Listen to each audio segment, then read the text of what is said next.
শীত চলে এসেছে আর পিঠা খাবো না তা কি হয়? দেখুন এখানে খাজা তৈরি করে নিয়েছি, আজকে পুলি পিঠা খাবো। আসসালামু আলাইকুম এভরিওয়ান, শুভ সন্ধ্যা সবাইকে।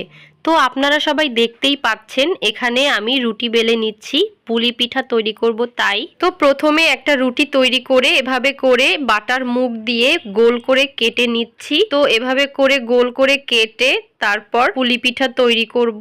এদিকে আমার বড় ননদ খাজা দিয়ে পুলি পিঠা তৈরি করছে, সেটা আপনাদেরকে একটু দেখাচ্ছি।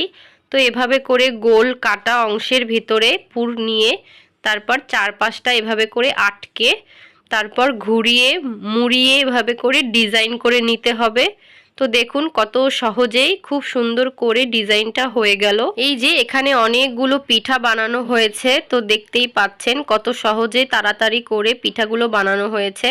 তো আমি একটা হাতে ধরে দেখাচ্ছি, কেমন লাগলো ভিডিওটি অবশ্যই কমেন্ট করে জানাবেন।